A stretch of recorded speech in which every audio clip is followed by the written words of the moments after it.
Okay, so I discovered something kind of neat in between taking takes.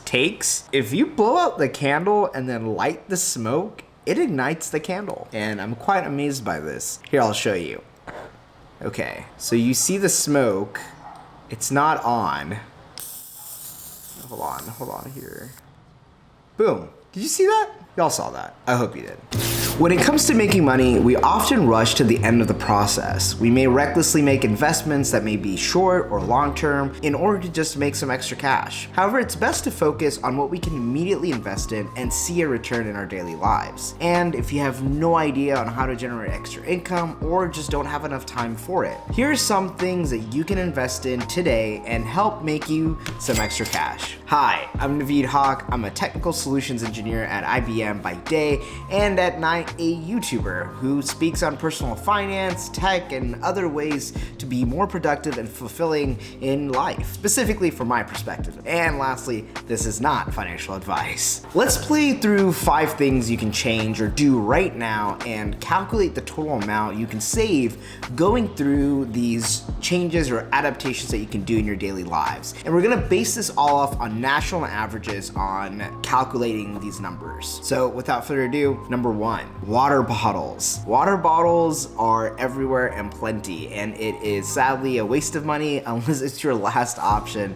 to get some water. See, reusable water bottles are also a money-saving green product that help keep you hydrated while on the go. On average, Americans spend about $5 a week on bottled water. That can count up to about $260 per year just from switching from plastic water bottles to a reusable water bottle. However, I like to contest this a little bit. See, most Americans and most average folks aren't drinking enough water in their daily lives. See, on average, people should be drinking around 64 ounces of water. Now, just going off that basis of 64 ounces, that's about 4 bottles of water, at each bottle being about 16 ounces. So if we calculate that up of 4 bottles per day, and assuming each bottle costs about $2, that's $8 a day that you would be spending on plastic water bottles. Or in a whole year, that's $2,920 being spent on plastic water bottles. Additionally, the positive environmental impact you'd be making would be huge just by switching over to reusable water. And you would be reducing your plastic water waste by 1,460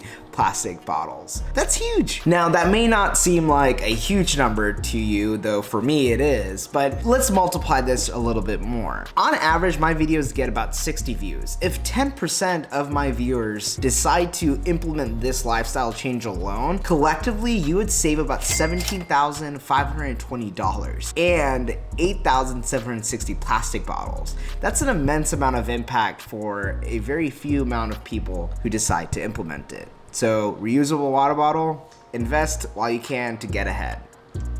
Number 2, an Instant Pot. Now, if you're hesitant about cooking or lack the space to source certain equipment for cooking, or you just don't have the ability to cook delicious meals all the time in a speedy manner, I would highly recommend investing in an Instant Pot and an Instant Pot cooking book. See, I recommend the two together because an Instant Pot is definitely a different way of cooking than what we may be used to. And having a cooking book to navigate you through a variety of recipes that are both simple and delicious and fast is what makes the product so worthwhile. Now, if you're familiar with crock pots and the ease of use that comes with it, Instant Pots are in the same realm but with an upgrade. See, following the detailed instructions on these cookbooks always results in a wonderfully cooked meals that can be as foolproof as possible. Now, obviously accidents and learning mistakes happen, but in my experience, it's really difficult to mess it up. And the great thing about Instant Pots is that it isn't focused around techniques. It's more about doing one step after another and then locking your Instant Pot and letting it do the rest. Now, a home cooked meal can save you hundreds of dollars per year. For example, on average, when you go dine and eat out, it costs about $13. And if you dine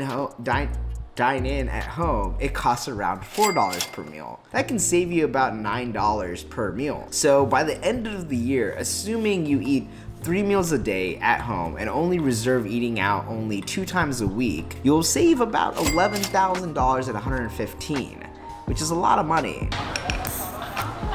Oh, well, this one's quite simple, but if you're a fan of candles like my girlfriend and I, it's probably best to let go of the old school big colliders that you can find in most shopping markets and get something reusable. We usually go through 3 of the old school ones in a year, which costs around $10. Also, the amount of waste that's generated by having these just didn't add up, and also getting the refillable ones just creates more waste because then you have to buy the refillable cans to refill the.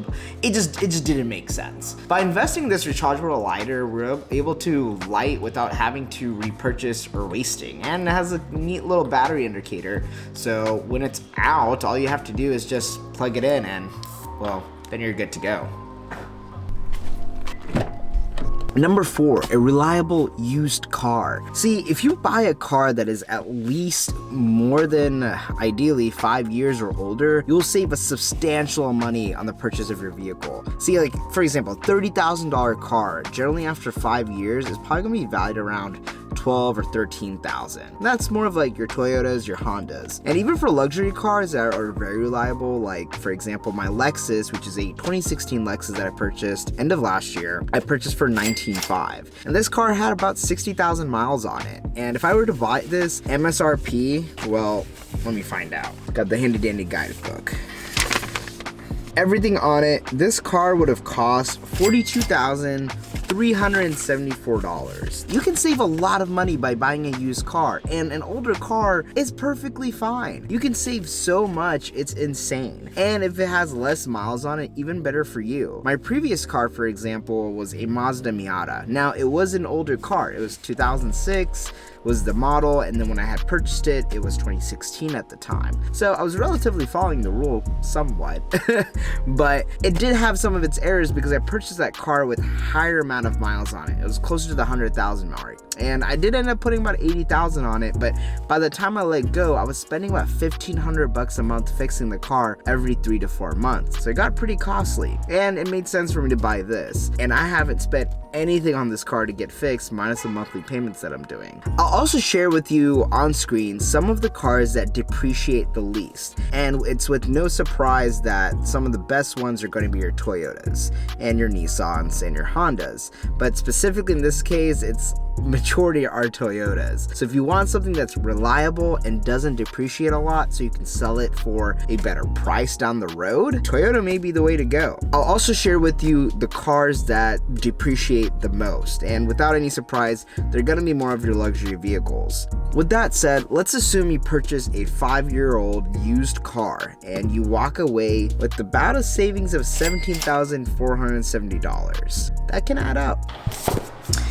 Number 5, education. It goes without saying, but the investment that you make into a reputable and well-vetted course or book or conference or education can potentially yield 100 times return. If there's an interesting book that you're curious about, the individual who wrote it most definitely probably put in more amount of time and value into that book than the actual cost of itself. Now, big asterisk on this, college books I know are very expensive and sometimes may not be worth it. I don't advocate downloading those illegally, but I'm just saying some books are worth it. And for me, this book by Austin Kleon, Show Your Work, is one of those books that were definitely worth purchasing. If you collectively implemented all of these elements and saved the amount that we got from the national average, you would save about $31,505. That's $17,410 for the car savings, the $60 assuming you buy 3 sets every time from the electric lighter, and $11,000 from the dining in as opposed to dining out, and additionally the $3,000 almost just from switching from plastic bottles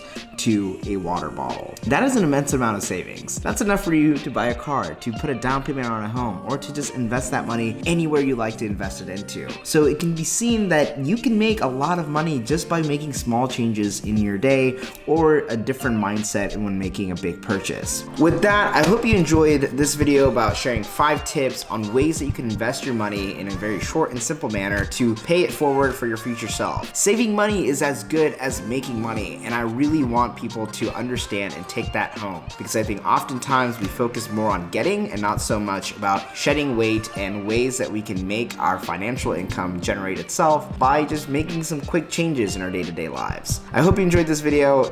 Please like this video, and hopefully, if I've convinced you, maybe subscribe if you haven't already. Till next time, peace.